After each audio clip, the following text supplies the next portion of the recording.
Hi guys, Jeremy Hunt appeared on the Today programme on Friday where he was asked about boosting growth.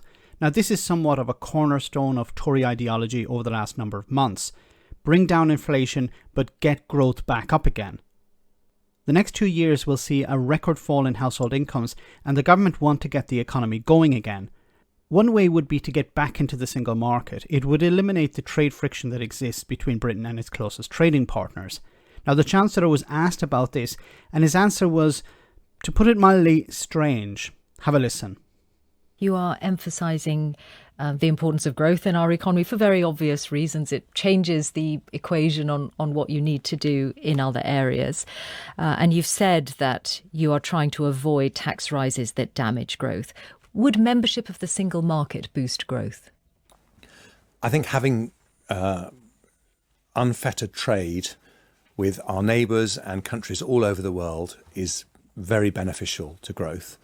I have great confidence that over the years ahead we will find outside the single market we are able to remove the vast majority of the trade barriers that exist between us and the EU. It'll take time.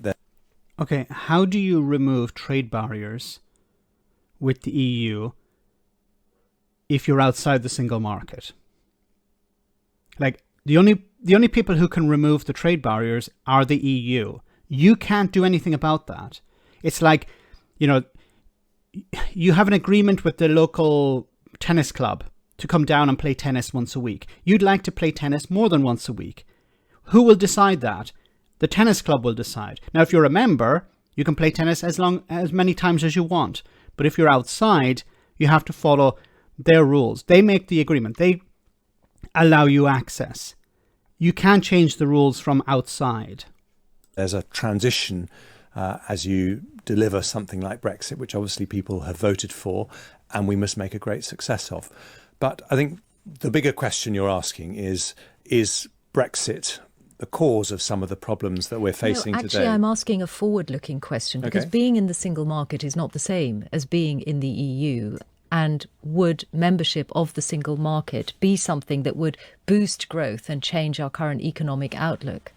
I don't think it's the right way to boost growth because it would be against what people were voting for when they supported Brexit, which was to have control of our borders. Okay, so we could boost growth. He's saying here it's not the right way to boost growth. That's very interesting. He didn't say, no, it would actually damage growth, because that'd be a stupid thing to say. So he's saying on the one side, we have the possibility to boost growth, to create jobs, to help people economically. But on the other side, we have to keep the racists happy because we have to, quote unquote, control our borders. That's what it's come down to. I'm sorry that public services have been cut. I'm sorry that you can't get a GP appointment, but we have to keep some gammon happy. And membership of the single market requires free movement of people. So I think we can find other ways that will more than compensate for those advantages. And here we have the crux of the problem, those advantages. So he said here that, yes, there are advantages to being part of the single market. The Brexiteers have never said this. Brexiteers have always said, no, we don't need to be part of the single market. We can thrive outside the single market. We don't need to deal with Europe. Or if we deal with Europe on our terms. But Jeremy Hunt is saying here, yes, it is an advantage to be part of the single market, but we're going to find alternatives. What alternatives? Remember, most trade is with the EU. Even if you do the best trade deal possible with Australia, with the United States, with China, with any other country around the world, it's not going to be as good as being a member of the single market. Some of the things I talked about yesterday, longer term things I accept, but nonetheless very important things, turning us into the world's next Silicon Valley, using the tremendous strength of our universities, the gene. For example, so he says here, Silicon Valley. Okay, we've just heard a story a few weeks ago of a company that was about to open to produce batteries for electric cars. It closed down because of Brexit. in part because of Brexit. Universities, you want to bring people in. There was the Erasmus scheme. The UK had the possibility of joining it, but for ideological reasons, they said, no, we don't want to be part of it because it contains the word Europe. It was not a requirement of freedom of movement or anything like that. Erasmus was something separate. And the UK government, Boris Johnson's government at the time, said, no, we don't want to be part of that. That could have actually helped British people moving to study abroad and bringing in people from abroad to study in the UK.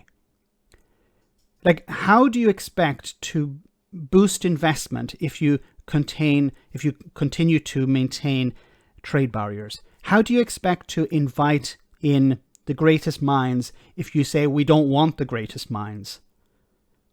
And how do you expect to have something like a Silicon Valley if you're not going to invest in the infrastructure?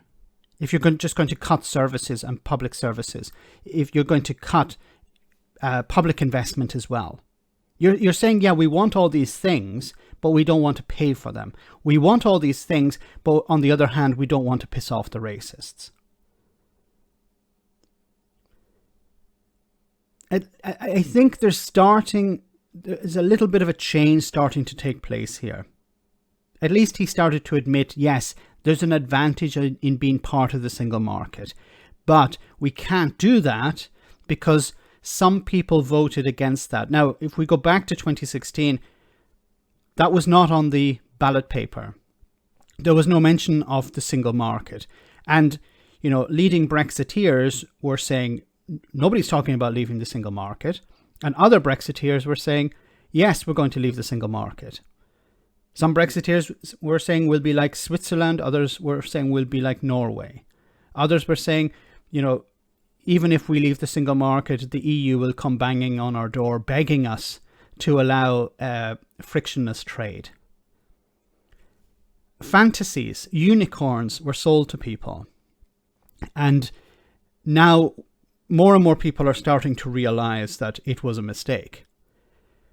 More and more polling is pointing in the direction of it was a bad idea to leave. But, what is the alternative here? The alternative is, of course, to rejoin the EU. Now, there's mention here about the single market.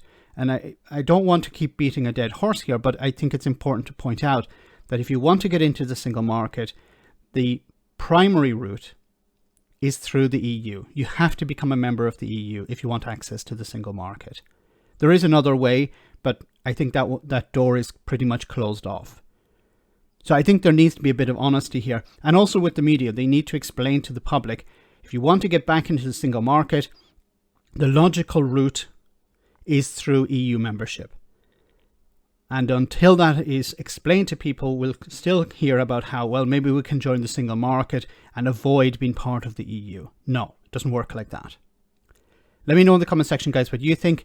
As always, your comments are greatly appreciated. Thanks a lot.